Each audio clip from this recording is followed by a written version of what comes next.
Doctor Huma बकाई साहिबा, अब तो यूनाइटेड नेशन ने भी अपने कंसर्न्स रेज कर दिए हैं कि इंडिया ने ऑपरेशन संदूर जो है वो गलत किया था, और उसमें उन्होंने अपने जो कंसर्न्स रेज किए हैं. What do you have to say about all these concerns ji? मेरा ख्याल है सिर्फ कंसर्न्स नहीं है। एक पूरी रिपोर्ट आई है जिसमें रेप्यूटर्स हैं यूनाइटेड नेशंस के हम्म. और ह्यूमन राइट कमेटी के जो लोग हैं उनकी रिपोर्ट है। तो इट इज अ इसकी ऑब्जेक्टिविटी में तो किसी को कोई सवाल उठाने की गुंजाइश ही नहीं रहती। हम्म. और इन सम वेज ऐसा लगता है कि बॉक्सेस टिक कर कर जो भी पाकिस्तान का पॉइंट ऑफ व्यू था या जो जो पाकिस्तान ने कहा था वो वैलिडेट हुआ है। हमने रिटेलिएट किया in right of self defence और उससे पहले भी यूएन को इन्फॉर्म किया। उसके बाद वो कहते हैं कि जारहियत इंडिया की तरफ से थी। हम्म. पाकिस्तान ने पहलगाम की ऑब्जेक्टिव और इंडिपेंडेंट इन्वेस्टिगेशन के लिए हामी भरी थी, जिसको इंडिया ने इन्वेस्टिगेट किए बगैर अटैक कर दिया। हम्म. तो द फैक्ट कि इंडिया ने रेड लाइंस क्रॉस की, अग्रेशन एक्सरसाइज किया क्रॉस द बॉर्डर, ये सब स्टैब्लिश हुआ है। सब्सिक्वेंटली जो और ज्यादा इंपॉर्टेंट बात है वो इंडस वाटर ट्रीटी को अबायंस में डालना है। हम्म. और अभी हम इस खबर को समझिए प्रोसेस ही कर रहे थे तो फिर से खबर आई है कि जेहलम और चुनाव में उन्होंने as I speak to you पानी कम किया है। वहां पे हम्म. जो क्यूसेक वाटर पानी आता है उसमें कमी आई है और माहिरीन कह रहे हैं कि इसको हमें फौरन रिपोर्ट करना चाहिए, क्योंकि इंडिया तवातुर के साथ पानी को वेपनाइज करता हम्म. है। फ्लडिंग भी करता है पाकिस्तान की, और जब पानी की कमी होती है तो पानी रोकता भी है। हम्म. और ये उसने दोबारा किया है। एक बात और कहना चाहती हूँ जो मेरे ख्याल अहम है, वो ये कि ये रिपोर्ट तो आ गई है लेकिन जो हमारी ट्रीटी है इंडिया के साथ, इंडस वाटर ट्रीटी, हम्म. उसमें कैटेगोरिकली ये बात लिखी हुई है कि अगर कोई भी हरीफ यूनिलैटरली हम्म. उस ट्रीटी से बाहर आता है हम्म. तो वो in it self act of war है। हम्म. यानी जो 9 7 9 मई को हुआ वो तो खत्म हो गया, लेकिन इस वक्त इंडिया एक्टिव अग्रेशन में है और हम्म. पाकिस्तान जवाब दे सकता है ऑन द हम्म. बॉर्डर्स, ये by virtue of the treaty and hmm. Being on the right side of international law. अच्छा, चले, अगर ट्रीटी जो है उसको वायलेट कर रहा है इंडिया, तो फिर इसका मतलब ये हुआ कि we are in a state of war. Should we take it ये that way? Act of war है। ये जो इंडिया ने ट्रीटी को अबायंस में डाला है हाँ. बाय ट्रीटी के क्लॉजेस के हिसाब से ये एक्ट ऑफ वॉर है। हम्म. पाकिस्तान स्ट्रैटेजिक रिस्ट्रेंट का मुजाहरा कर रहा है और हम सबको पता है कि इंडिया पाकिस्तान का बॉर्डर जो है वो one of the most dangerous borders on the face of earth, hmm. और उसकी न्यूक्लियर डायमेंशन है। ये तमाम बातें अपनी जगह सही, और इंडिया को ये भी पता है कि एक्टिव अग्रेशन का क्या नतीजा निकला था या आगे जाके क्या नतीजा निकलेगा। हम्म. तो आपको इंडिया बहुत अग्रेसिवली वॉर मशीनरी बिल्डअप करता हुआ नजर आता है। मई के बाद अग्रेसिव इक्विपमेंट बाइंग में गया है इंडिया। हम्म. और दूसरी जो चीज आपको इंडिया करता हुआ नजर आता है वो हर जगह आपको इंडिया की एक नेगेटिव फेस नजर आता है।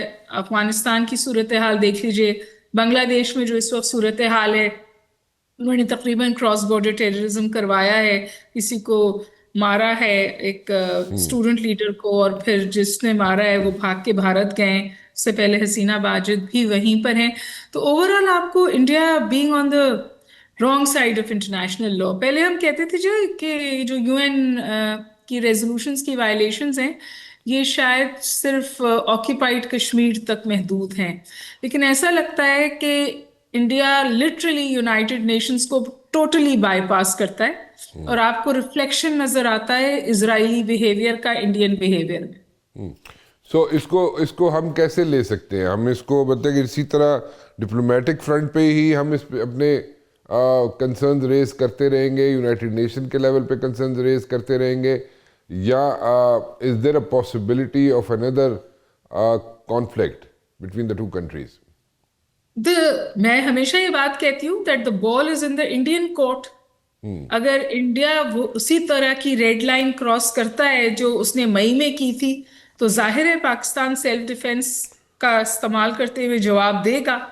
और अभी भी जैसे मैंने आपसे गुजारिश की, ये जो आबी जाहरियत है इंडिया की तरफ से, वेपनाइजेशन ऑफ वाटर है इंडिया की तरफ से, इस पे इंटरवेंशन आनी चाहिए।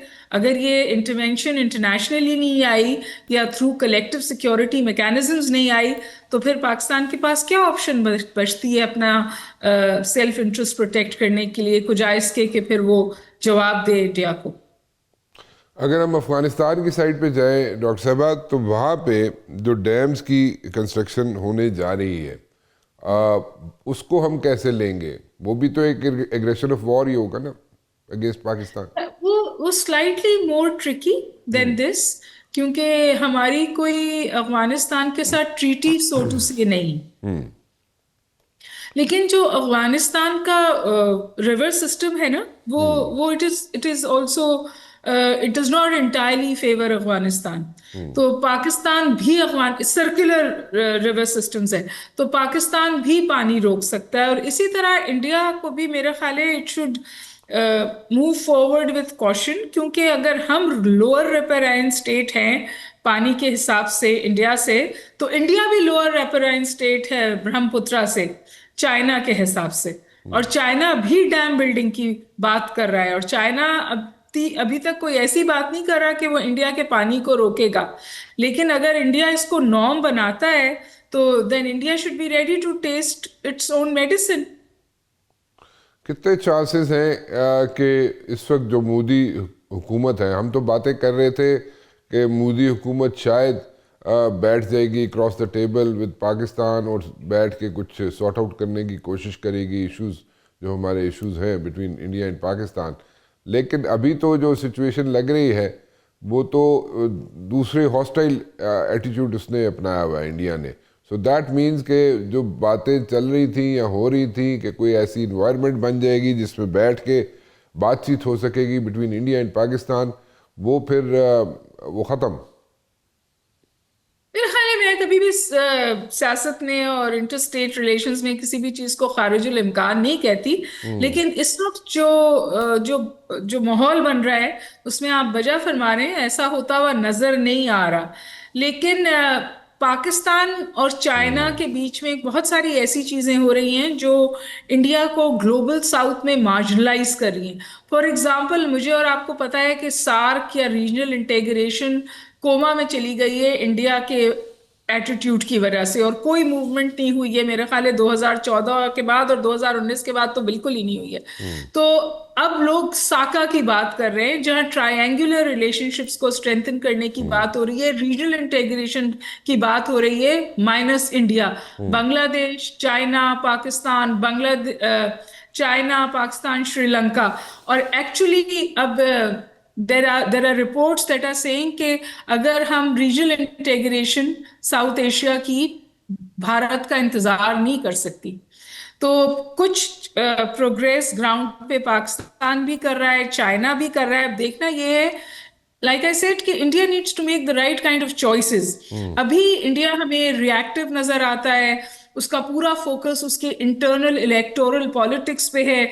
तो कभी आप निकाब जैसे ऑप्टिक्स देखते हैं जो इंतहाई, मैं समझती हूँ, शर्मनाक थे, या फिर आप एक फैक्चुअली इनकरेक्ट मूवी पाकिस्तान के लियारी पर देखते हैं। सो इट सीम्स कि इंडिया में झोंझ है, फ्रस्ट्रेशन है, लेकिन real life interstate relations are not Bollywood movies. उसमें कुछ हकीकतें होती हैं जिसको हैंडल करना पड़ता है। मेरे ख्याल में वो रियलिटी चेक लेने के लिए इस वक्त इंडिया तैयार नहीं है। So this is not the right time. आप लियारी का बहुत जिक्र करिए, मेरे ख्याल में मूवी आपने देख ली है शायद। I've seen snippets, लेकिन देखिए, give them there credit, movie अच्छी बनाई है, म्यूजिक अच्छा बनाया है, बट फैक्चुअली इनकरेक्ट है। Because I am working on a book on Lyari, तो फैक्चुअली तो बिल्कुल गलत है। इवन जो कल्चरली उन्होंने दिखाया है ना, वो भी गलत है। That's not the Lyari culture. You had been working on that book from the last, like, I believe, like, मेरे ख्याल में काफी सालों से आप काम कर रही हो उसमें। काफी सालों से तो नहीं, लेकिन आज आनी चाहिए थी अब किताब, अब आनी चाहिए, 26 में आनी चाहिए। चलें जी, we are looking forward to it जी। हम देखते हैं क्या आप लिखती हैं उसमें। बहुत बहुत शुक्रिया आपका।